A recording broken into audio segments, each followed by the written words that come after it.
May it please the court, my name is Sohail Anwar and I am appearing on behalf of Mr. Jimmy Boyle against the decision challenging the misdirection of Honor Judge Horace Holligan seated at Crown Court at Luton.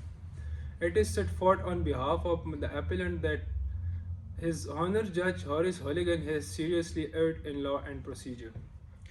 Now I would request the kind attention to the paragraph number 2 at page number 1 of my skeleton argument, and it would be of essence to note the factual background of the case at hand. The brief facts giving rise to the appeal are that after 5 days trial at Luton Crown Court, Mr. Jimmy was charged under Misuse of Drugs Act 1971 with supplying of heroin. However, during his examination, he claimed that he was delivering medical supplies to a private hospital in Belgravia in London.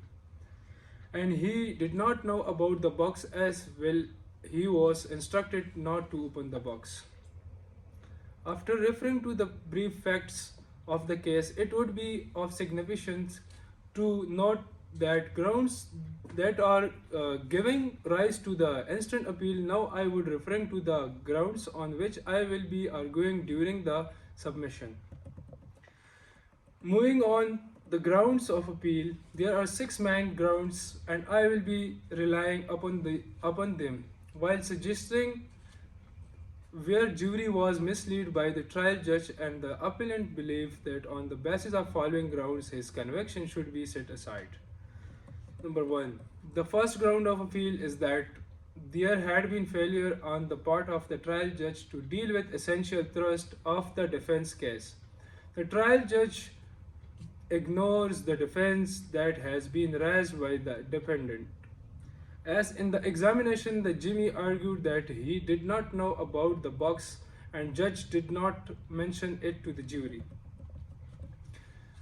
The second ground which needs consideration is with regards to the failure by trial judge to direct jury to ignore his views. Again, it is asserted on behalf of the appellant that the trial judge did not direct the jury to ignore his personal view in the case of Jimmy. The third ground of appeal is that trial judge during the summing up has made the improper comments, and it is asserted before the Honorable Court that the trial judge passed improper comments when he showed his personal view in the Jimmy case and mentioned that Jimmy should be sentenced with life imprisonment.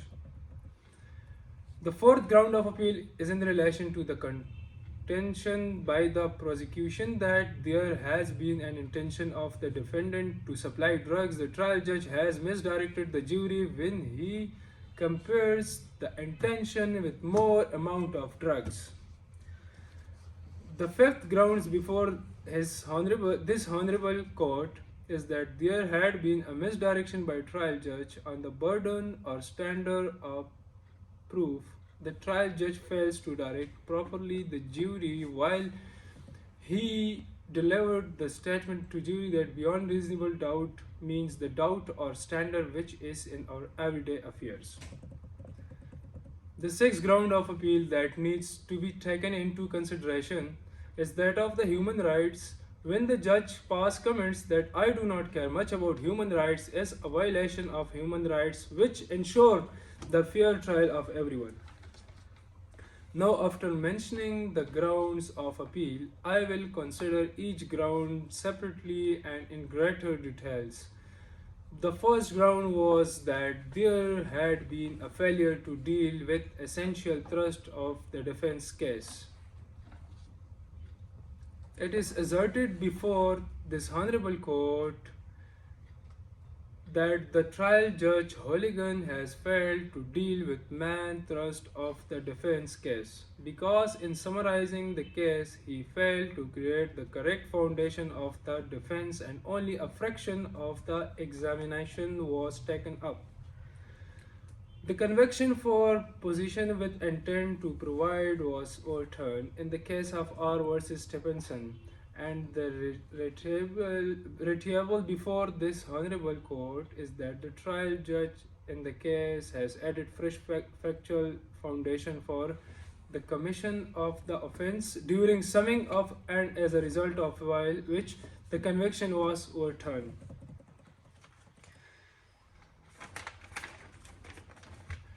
The second ground which need consideration is that there has been a failure by trial judge to direct jury to ignore his views. Again, it is submitted before his honorable court that the judge during trial did not direct jury did not direct the jury to ignore his personal views, while it's the duty of judge as per common law to direct the jury, and if he fails to do so, the conviction may be quashed, as the court quashed the conviction in the case of R versus Dove, where the judge fails to direct the jury to ignore his views and sum up the case with their own intention. The third ground of appeal is that of the improper comments. It is submitted that the judge must not be delivered improper comments to the jury. The trial judge make a mistake while giving improper comments to jury on the basis of his personal view that I believe that people who are convicted under Misuse of Drugs Act 1971 should be charged with life imprisonment, as per Porter versus Magel, where it was held that the judge must not be passed any comments which confuse the jury or such comments which are best. The fourth ground of appeal is in relation to the intention to supply drugs as asserted by the prosecutions.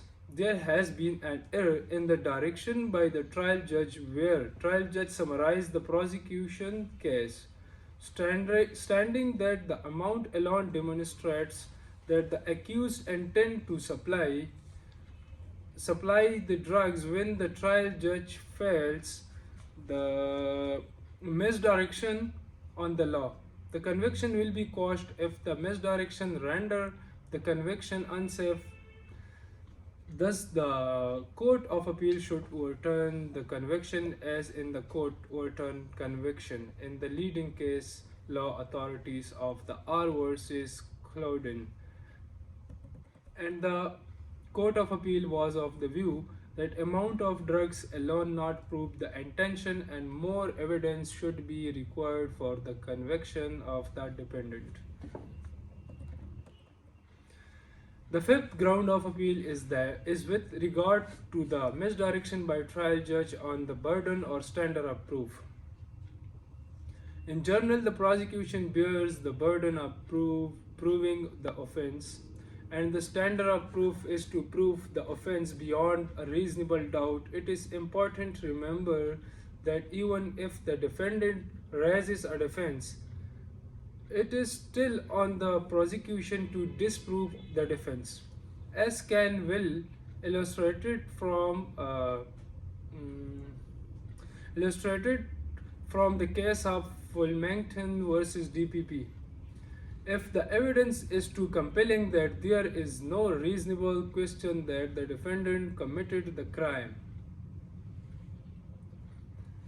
the defendant must be found guilty beyond a reasonable doubt. Failure or misdirection by the judge on the burden or level of proof can be characterized as an error and result in the conviction being overturned. In accordance with this, the Court of Appeal should squash the conviction of Jimmy. The sixth ground before the Honorable Court is that while giving the direction to the jury that I did not care about human rights, the trial judge has failed to deal with Article 6 of the European Convention on Human Rights. The trial judge has on human rights, because the United Kingdom is bound to follow the European Convention on Human Rights, because they accept the European Convention on Human Rights by passing Human Rights Act 1998. Our Article 6 of European Convention of Human Rights states that everyone has the right to fair trial. Thus, passing such comments during trial should violated the fair trial of defendant and the Court of Appeal should squash the conviction in accordance to follow the ECHR. Therefore, in the light of the above mentioned, it is submitted